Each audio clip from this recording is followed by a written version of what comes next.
guys, this is Anaconda. Welcome to the game called It Gets So Lonely Here. And luckily, I don't remember this game is supposed to be long enough English phrase. Luckily, I can get that English. Ebihime. That's actually a pretty cute model. Yeah, it gets so lonely here. I think this is the long visual novel, if I remember correctly. This is the longer ones because it takes like hours to read this game. So I'm only going to be playing like... Hello. That's about good. Just gotta talk a bit quieter. A little bit louder just in case. You are running through a forest. Perfect start to any story. It is late at night and the sky is black as pitch. Does mean pitch black. There is nothing to light your way to save for the moon's milky glow. But its rays cannot reach you. Not properly. The trees which surround you, jutting out of the earth like eerie monuments to a foreign god, are blotting out most of the light. You cannot see where you are going. If you had commenced your flight at a more sensible hour, however, with the light of the sun to aid you, there will be of little use. You do not know where you are going. Of course I don't. You have no map, no route, no plan. You are running like a frightened animal, anxious and nervy, with no destination in mind. You have no desire, as you run, save to escape. You cannot let yourself be caught. And there's a good chance that English might be a bit weird, you can probably tell, but they'll give it a pass. If that were to happen, you are certain that you would be ruined. You have no choice, therefore, but to keep going. On and on and on and on and on and... I'm sorry. Though your feet are screaming at you for mercy. This is an interesting framing here. The fact that they're hiding most of the background here. That's pretty cool. Okay, why is that next? Here it is. I'm not gonna mess with that, but anyways. You have no idea how long you have been running. Time has begun to blend together. It's lost all meaning. Something sharp snags at the hem of your skirt, but you do not have the luxury to pause and examine what is happening. Ah, it's not probably a schoolgirl. Instead, you tug.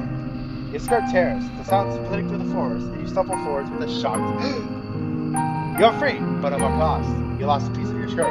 Damn. Yep, it's been damaged. Or even vocabulary damaged. Damn. It might not be too late to worry about such trivial matters now, though. If you do not start running again, and soon she will catch you. Okay, who is she then? Excuse me. Then your life will be over. You do know she's still following you, but you do not want to risk looking over your shoulder. I mean, you can point your ears out and hear. If you were to see her silhouetted beneath the trees, looking at you with that sickly sweet smile which once ensnared you, you would lose what little nerve you possess. Your legs would lock up and your blood freeze in your veins. Then you would crumble. You would fall, but you would not hit the ground. She would be there to catch you. Did she not promise when you made that contract that you would never be alone? Oh shit, I made a deal with the devil. Why is that loud? Just a little bit lower, please. Getting harder to talk over it. I'll save here just in case. Oh, look at this. 6 slots, like a game should have. You would like to take back that silly wish of yours, but it's too late for you. It is too late for a lot of things. All you can do is run. You run and run and run while icy fog swirls about your feet. It is cold enough to snap the heat from your body, and you shudder from it. It feels as though you are drowning. It feels as though you are being buried alive. Your knees and your shins, meanwhile, are bleeding. Well, shit. You cannot endure much more of this. But if you value your own life, you must. You run and you run and you run until, at long last, you reach a fork in the road. There are 3 paths which split off through the forest. Oh, 4 if you count the path towards which you came. Okay, so we'll save here, then here, here. You know the rules, guys. Probably don't. You're probably like, what the hell is he talking about? You cannot exactly double back on yourself, though. Not when you have to put so much effort into moving forward. You can only press on. The 3 paths are signposted, which is something of a strange sight, given you are deep in the forest. Dark though it might be, you have grown accustomed to the shadows. You can just about pick out the writing on this old, dilapidated signpost, curved and slated. It is. So whatever. Your fate, if you forgive me for sounding cliche, is in your hands. Now I wonder, which path will you take? Oh shit, this is the thing. So I can go to the shore, like to the shore of a beach that has a water. What can I do there? If there's nothing for me to pick up and shit, that's probably not a smart idea. Go to the village, which means there could be villagers, maybe, who could help you out. Maybe. Or I can go to the castle and probably say hello to Dracula so he can suck my blood. So he can suck my blood. I'll probably go to the village. I wish I can go back. Is there no... So yeah, going back does choices. Damn. So you want to go to the village? Good idea. Let us see what further trials await you there. This night is far from over as you might wish it was, and there's still much more to discover. I wonder what will happen next. That's why I'm playing. You follow the path which leads to the village, supporting yourself on weary, aching limbs, which feel ready at a moment's notice to snap at the knee beneath the burden of your weight. The soles of your feet are screaming at you. You need to lie down, and quickly. The only hope is to continue to run until you find a suitable residence and make sure rest at the village.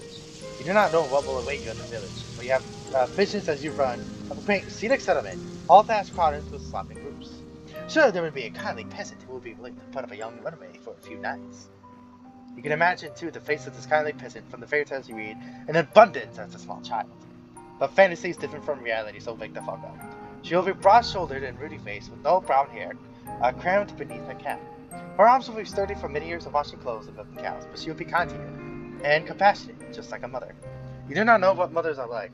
Your life is fucked to yours. Well, shit. You are only guessing. You are not a complete fool, however, despite your tendency to daydream, and you do have a reservation. Peasants do not, as you know from your voracious reading, have money, nor do they have much food. And also, I'm gonna stop here real quick. If you guys know any games that's like that Goblin Girl game, which got removed from itch.io for some fucking reason, which I later found out was a corn game, apparently. Don't ask how I found out. I found out eventually that it was a corn game, apparently. And no, I'm not gonna help you figure that out. But if you know games like that will be safe for me to show on YouTube, do tell me, because someone wanted me to do that, but I couldn't find one that was like it, honestly. But I wish I had more like it. Anyways, just asking. It might be hard to convince a resident of the village, even the kindly washerwoman of your fantasies, to take in a complete stranger. Still, you must try. That is all you can do, really. Damn. And we'll save that there, so I know this is my village route. So you run to the village. It takes some time before you finally emerge from the woods, but finally you manage it. How much time, you ask? I don't fucking know. Did I not say that time had begun to lose all its meaning? The forest is behind you now, at least in all the awful nightmares which dwell within it. It is still cold though, and it's still foggy, and I'm making sure my headphones ain't fucking me over. Yep, it's still connected. Wait, where's the audio? It is still dark too. The sun has yet to rise. Music? You can see the moon more clearly now, though as it hangs above your head, round as any pearl or rubber crystal ball. The moonlight shines down upon the village, nestled among the hills like a diorama. Hope anew bubbles within you. Sorry. You have finally made it. Surely not, but your salvation awaits you. Maybe. You follow the winding dirt path to the village, looking this way and that. I hear footsteps though, so that means the sound still works. But your hope, such a precious fragile thing, soon begins to fade. The village up close does not look half as welcoming as you imagined. Are they all dead? There are cottages, yes, but they are in a state of disrepair. Well, shit, that means everyone's gone.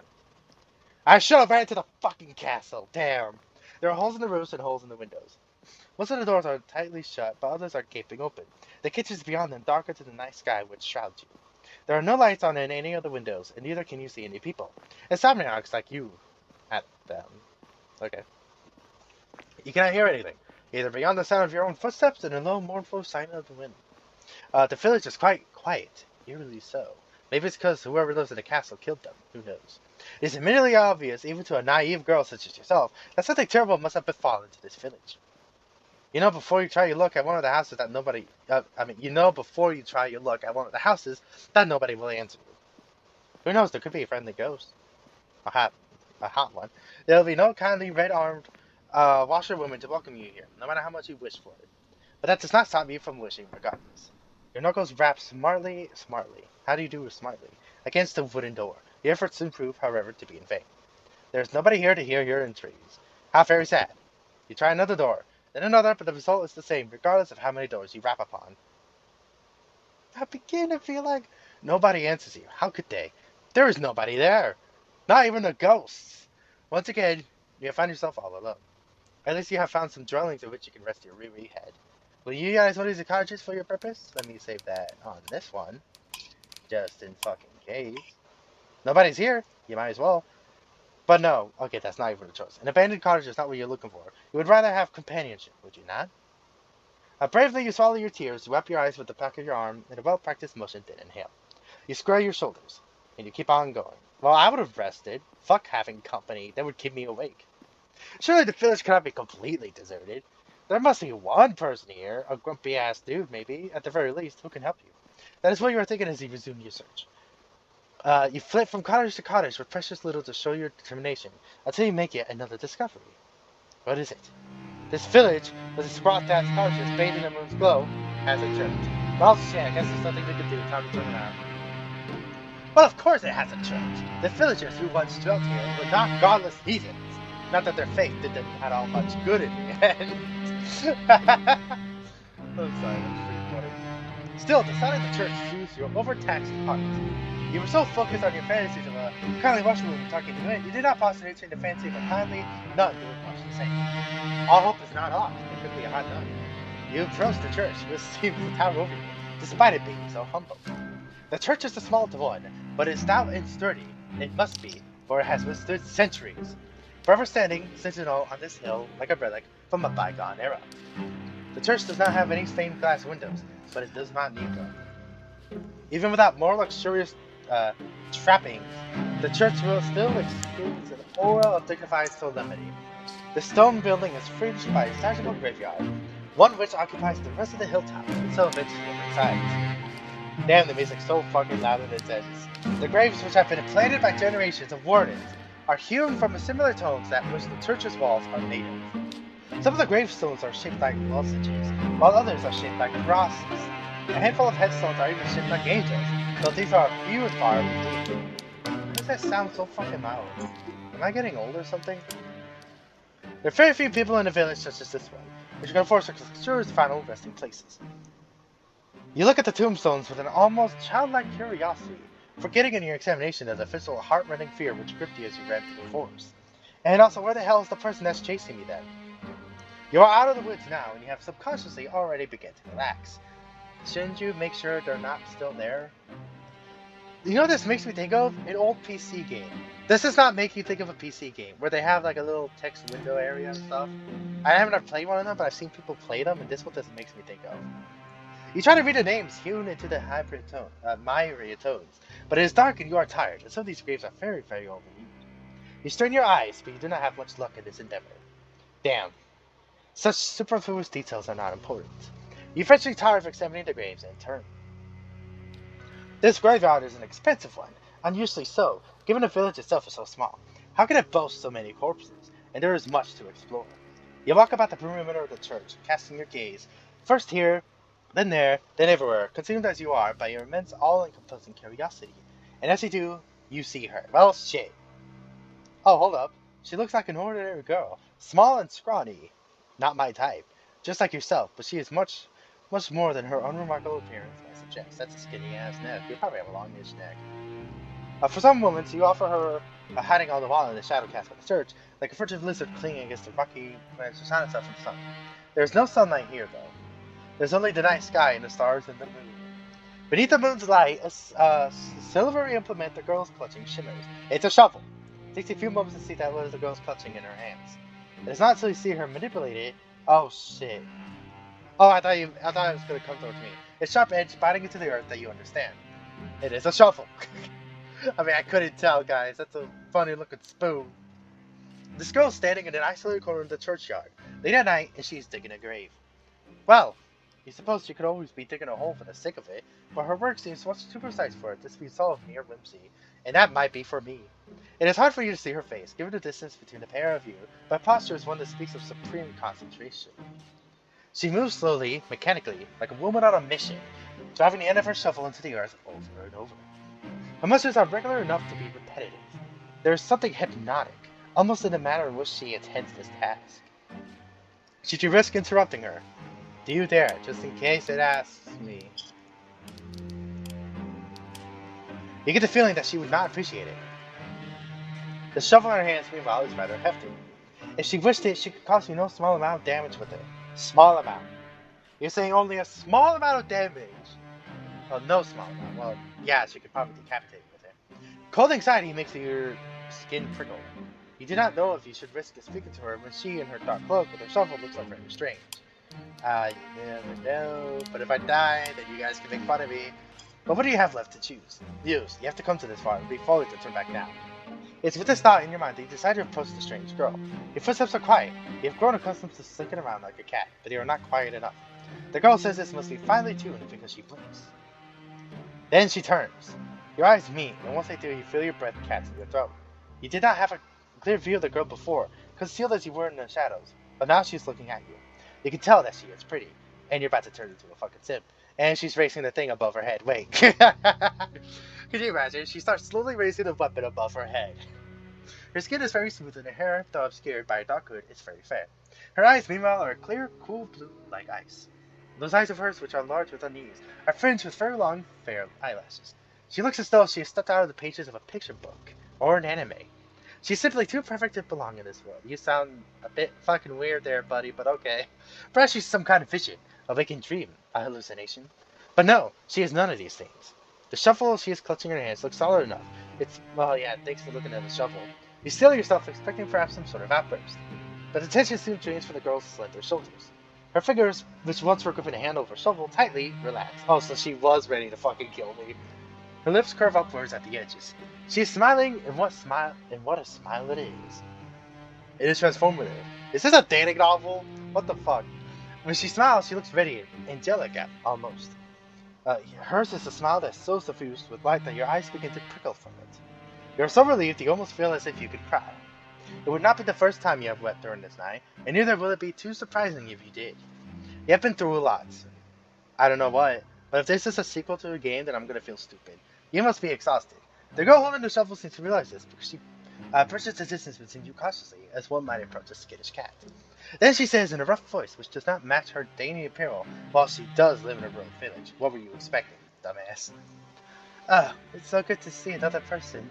I was afraid I was the only person left alive, the only one in the world. What? Lady, have you only been living here? Now this is quite the effusive greeting. Her introductory speech is filled with exclamation marks. She is rather more personal than her apparel would make one suggest. You, a well-bred young lady, cannot help but feel overwhelmed. It is your turn now, to be on your guard. Anxiously, you observe the girl with the shovel and you ask her what she means. What happened? Oh, do you not know? There's an awful lot you do not know. So much, in fact, it would fill a whole encyclopedia. No, a whole library. You shake your head, ashamed of your ignorance, and the girl frowns. You mustn't be from around these parts. I guess I should have known. This village is a small one. Everyone knows everybody else. The girl's expression falls. At least they used to, back when there were still people to know. That ain't the case now, though. Not after the plague. Well, shit, you're around the plague times. Don't come near me. There was a plague? That would certainly explain why the village, when you walked through it, was so quiet. Wait, if there was a plague, why is she still here? Did anybody else succumb to this mysterious illness? That's right, it's just me here now. I've not seen another human being in a long time. It gets so lonely here. Now that is an interesting turn of phrase. It catches inside your head like a burr. Have you heard it before? You do not have such time to ponder this, however, because the girl takes a step towards you. Oh, but where are my manners? They must have gone rusty after being on my own for so long. My apologies, miss. You look like you've come a long way. You say you were a traveler, yes? And your hands are very cold? Just like ice? Did I even say that? Would you like to come inside? Maybe have something warm to eat and to drink. My home's small, I'm afraid, and my food ain't nothing fancy, but I'm more than willing to share. I mean, have a companion now. It's not every day another girl stops by, especially not one as pretty as yourself. I'm feeling very blessed. Okay? The girl laughs a carefree, airy, soft, the sort... Damn, where are my reading manners? Which does not match your initial impression of her. You thought, when you saw her among the graves, that she would be more distant, somehow, and more mysterious. Perhaps you were mixing her up with somebody else. You are still unsure if you can trust this girl, but invitation is an appealing one. It's much more appealing, certainly, than spending the night outdoors in the cold, kipping on the graves. What are you, a romantic poet? Please. You make a show of pondering the girl's invitation, at the very least. You do not want to appear too eager. But your one thing is, alas, an inevitable. Why would you ever refuse her? She's the first friendly face you have seen all night. She's probably single, too. Without her, you would be all alone. Your hostess leads you to a small, humble home located but a stone's throw away from the church, built in the shadows of a twisted, towering sycamore. The girl's home is in such a state that it seems folly to even call it a home. Hovel would to you be the more appropriate descriptor. But when your hostess leads you inside, her eyes alive, and she says, "Here we are, home sweet home." You do not have the heart to tell her that you don't find her home very homey, or very sweet, or that good looking. That would be incredibly rude. I said rude, not lewd. Shut up. As a guest, you ought to be more appreciative. I guess. What the hell does that say? That says something. You can't fucking lie. I know that says something. Half-heartedly, look around your newfound surroundings. The ceiling is supported by wooden joists, and it's joists. Yeah, sure. It really is low, not so much so that you're in danger of bumping your head, but just enough to feel claustrophobic. There's a fire in a corner, though it is not consigned to a grate. The fire instead is blazing in the open, a circle of logs set alight, like a scene from a witch's kitchen. Above the fire hangs a silvery pot, suspended from one of the wooden eaves.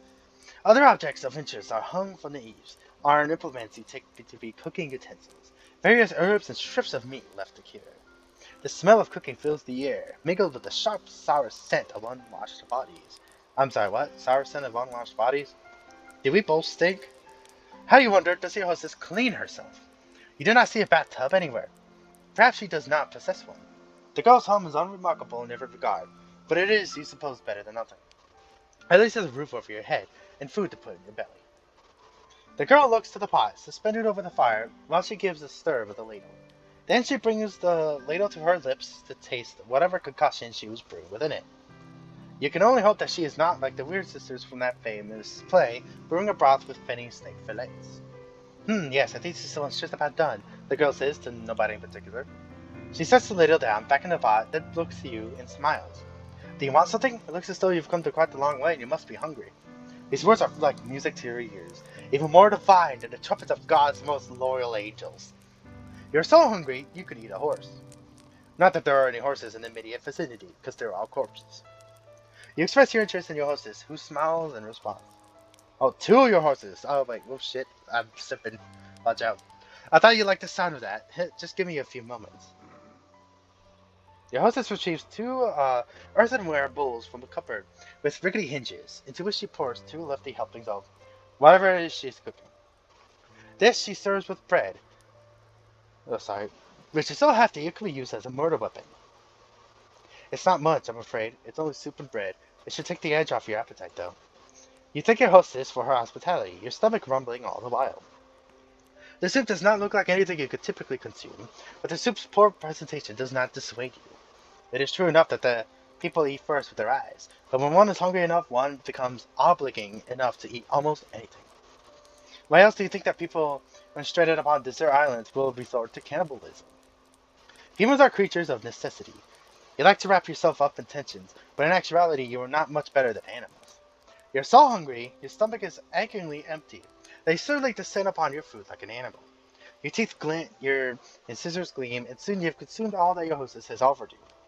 Your hostess watches while you eat, and she giggles once you have finished. Also, I might use the other editing thing to get this video out, because I'm probably going to do 1 hour of it, and then edit it to try and speed it up a little bit. I don't know, that's probably what I'm going to do, because if you guys want a part 2, just saying. Did you enjoy that? Oh, you catch your hostess's gaze suddenly abashed. You were so hungry you failed to account for her judgment. Now you have some food in your belly, though, and you have been suitably warmed. The old self-conscious is returning. Did you not make a fool out of yourself? You demur shy, looking at your left, fearful all the while of what your hostess might think of you. You do not want her to take against you. Fortunately for you, however, and for your fragile ego, your hostess is not the judgmental sort. She is not like the girls you grew up with. Well, I'm glad you enjoyed it. It's nice to see my food being appreciated so heartily. I know I'm not the best, but I've been practicing for a long while. I used to cook for my father all the time, you see. I know I'm not going to do it for an hour. I'm just going to do like 30 or 40 minutes of this shit, and then I'll ask for part 2. This remark catches your attention. Quizzically, you look at your hostess, your abashment over your animalistic eating habits suspended. What happened to her father? What the hell do you think? It seems a grim thing to contemplate after eating, but didn't your hostess mention something about a plague? There we go. Gears are grinding. Yes, your hostess says, her voice soft now and serious. That's right, there was a plague. And what of the villagers? What of her father? They're all gone now. Gone? Oh shit, as if you said there was a plague. Yes, you see, your sister rearranges herself upon her chair, one slender leg folded over the other. Then she begins her tale in earnest.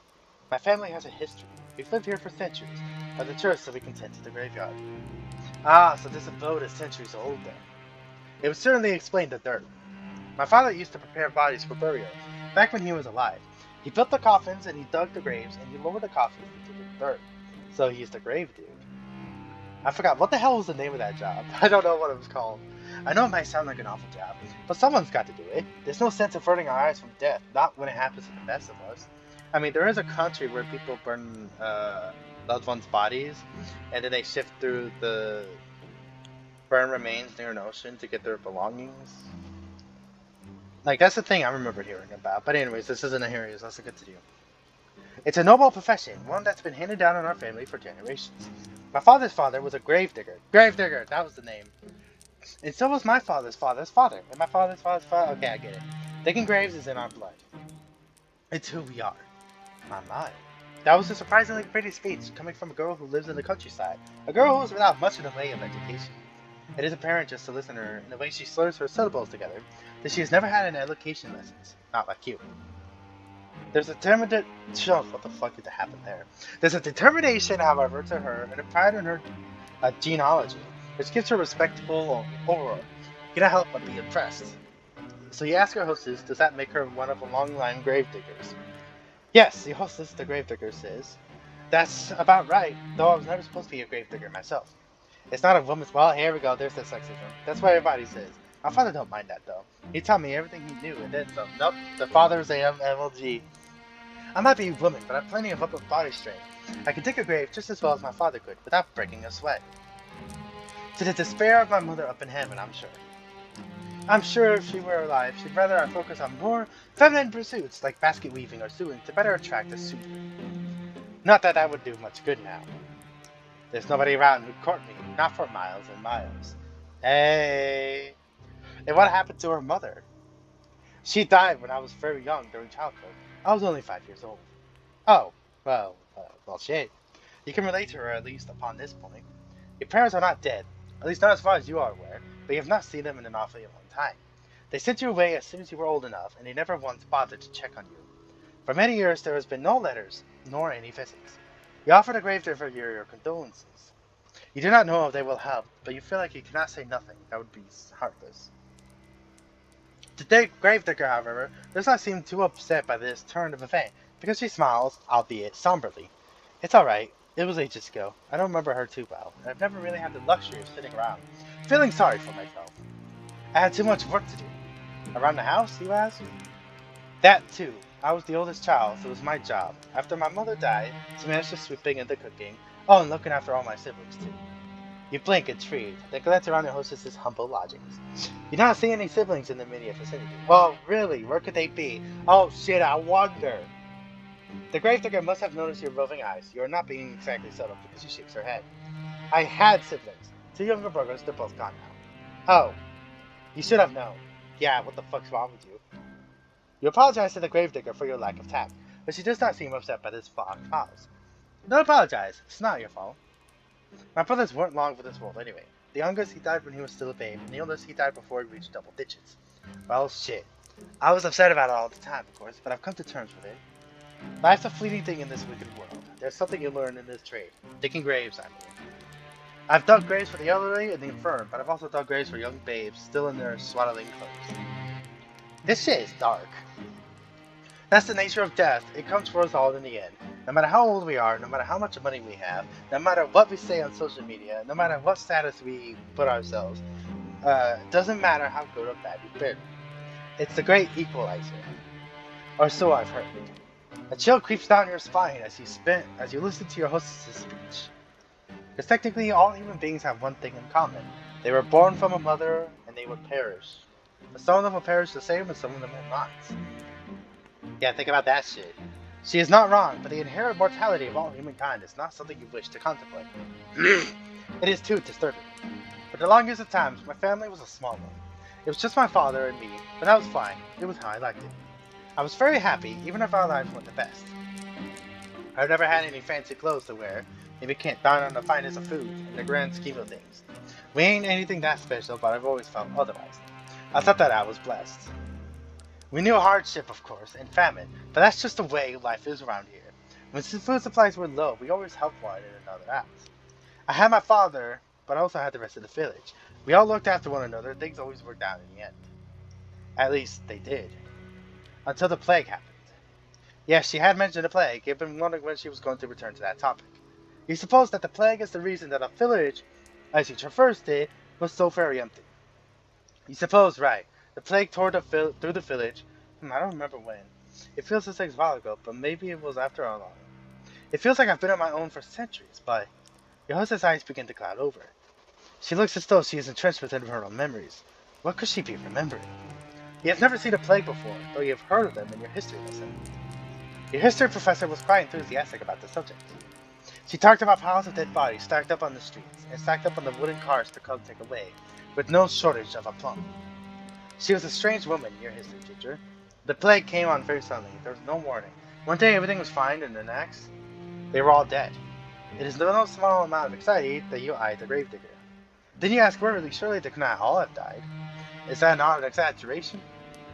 Oh, if only. I wish I was exaggerating, but it's the truth, honest to God. The people in the village died, one after another, just like that. I saw what that plague does to people firsthand. My father was one of the first people who caught it. I think one of the bodies which came through that we buried must have had it. Not that I know for certain, I'm just guessing, still. My father didn't have an easy time of it. His skin turned all gray and clammy, and he complained of a horrible fever. There were night sweats and stomach cramps.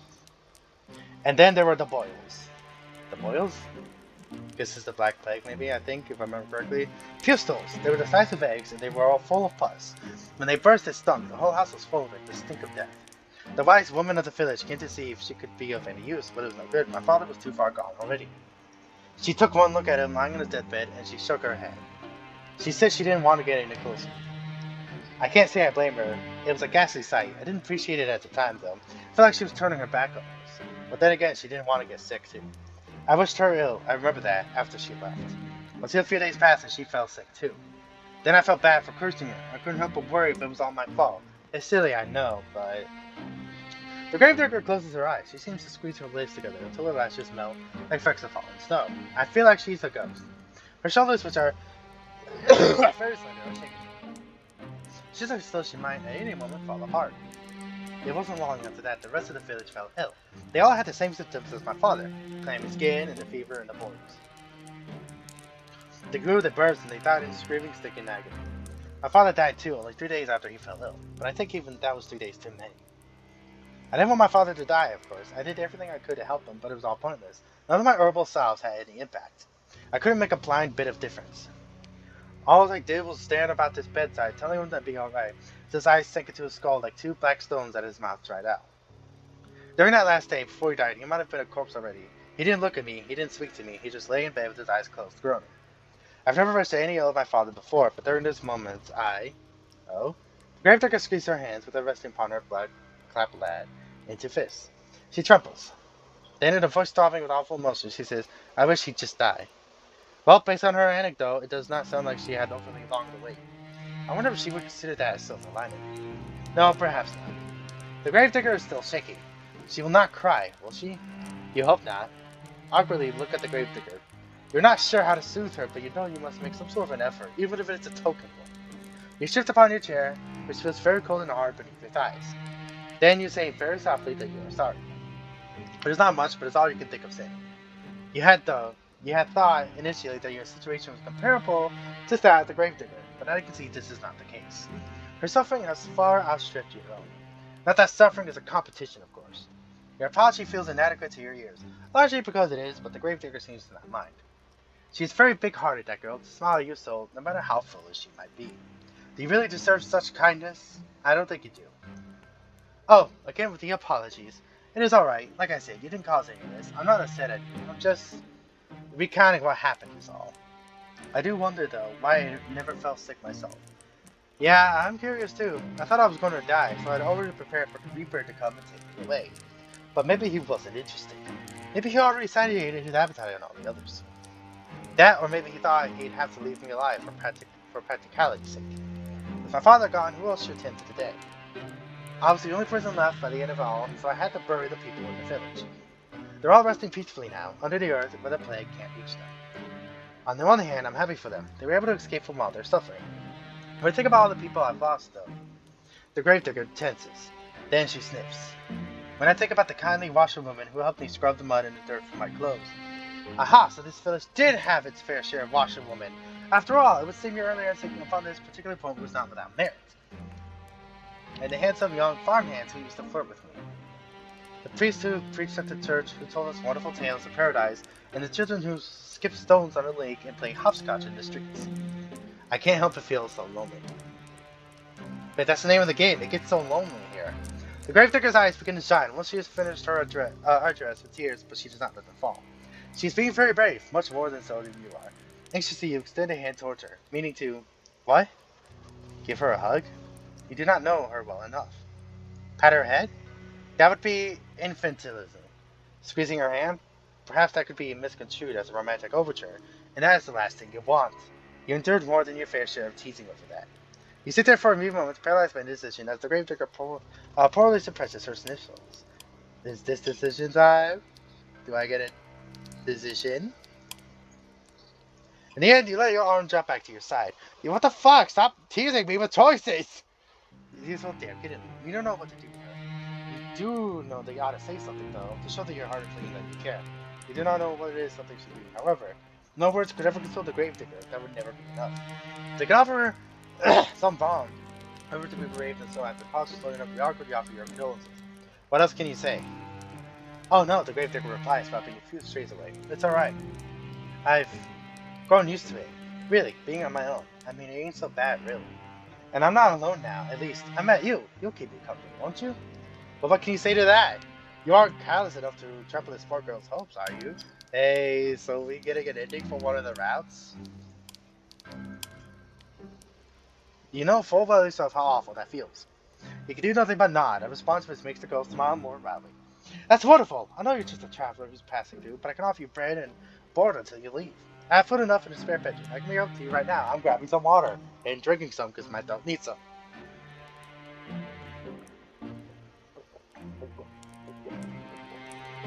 Oh my god, I was really thirsty. You must be tired after your long journey. Just give me a moment. The gravedigger rises to her feet in a flurry of excitement, then retreats.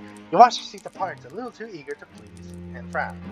The girl's home is a small, humble one with a low ceiling and slate of walls. You cannot imagine such a small dwelling possessing a spare bedroom. This so-called spare bedroom is in all likelihood the room her father slept in before the plague carried him off. You do not think that you would like much to spend the night in the room of a dead man, but what choice do you have? You are tired, wretchedly so. Why is it that all you can do is keep your eyes open? While you were running through the forest, desperate to escape your pursuer, you had no thought in mind beyond finding some safe sanctuary in which you could recuperate. Now that you have found said sanctuary, it would be unreasonable to find faults with it. You ought to learn to be more thankful for what you have.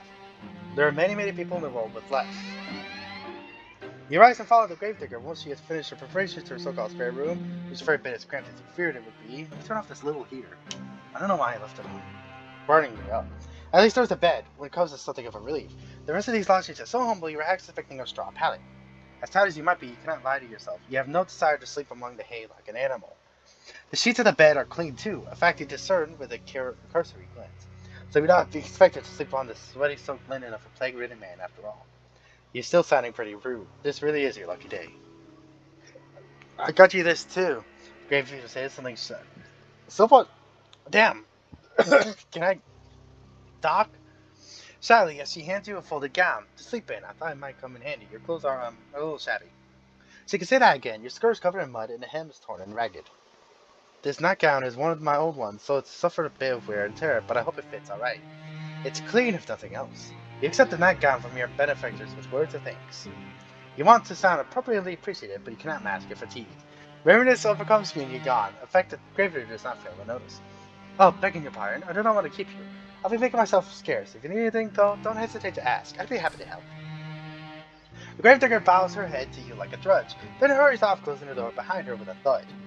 Tired though you are, as soon as you find that you rather miss your hostess's companion.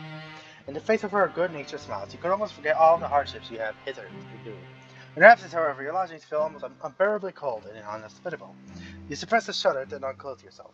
You work as quickly as you are able, but your fingers are cold and they fumble with the buttons of your blouse. It takes you more time than you would like to complete this endeavor, but soon you have your shirt and your skirt dispensed with. You are too tired to fold them neatly, so you do not bother to fold them at all. Instead, you cast them carelessly upon the floor, as defiant as a sulky child pulling up your new nail gun. The hostess's earlier warnings were apt enough. It is quite worn, but it fits well enough. It is more comfortable, at least, than your old uniform. You have endured worse. Nearly dressed and ready for bed, you loosen your hair from your braids and settle down among the sheets.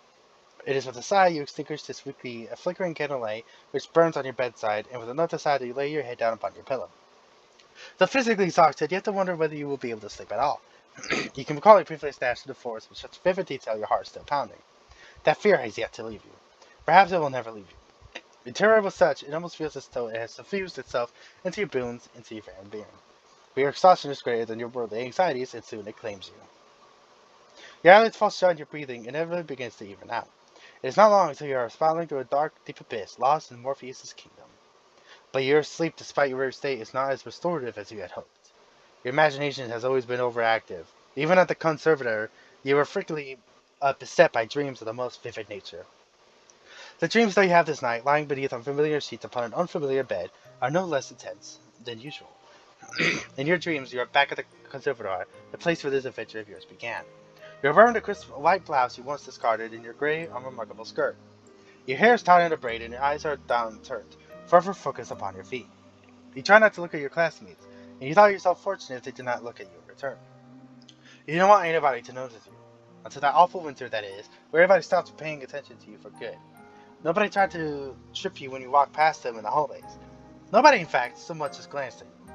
All of a sudden, there were no malicious whispers, no wicked laughter, no pulling hair, no throwing objects. You were giddy with relief at first over this newfound means of tormenting you that your classmates had devised. This little game, that of complete and utter disregard, continued on and on as the days grew shorter and the nights grew longer. As the time passed, you began to fret as to stay of your own corporality. Could everyone still see you? Did you even exist at all? Then at long last he found it, quite by accident, the source of all your woes. One of the girls had erected it in the forest through which you were sometimes permitted to jog for PE behind the shade cast by an old oak tree. It was a makeshift tombstone, a small, meager monument made of stone upon which your classmates had hewn a name. Your name. You knew at once as you stood there staring beneath the shade of that ancient tree that this was the reason behind your classmates' silence. This is why they had for many months been ignoring you so assiduously. They had buried you. In their hearts you have already died. Shit. I'm gonna pause this adventure here because it says 45 minutes. Holy fucking hell, it didn't lie. There was like hours of reading. Holy shit. This is a really interesting story, and this has been It Gets So Lonely Here. If you guys want to play it for yourselves, I'll put it in the link in the description below. Hopefully, if I remember to. And if you want me to continue playing this game, then leave a couple of likes and subscribe and stuff. And I want to know where this story goes. I might pick it up again. Or I could probably not finish it like I did before. But other than that, I hope you guys enjoyed this little adventure. And I'll see you guys next time.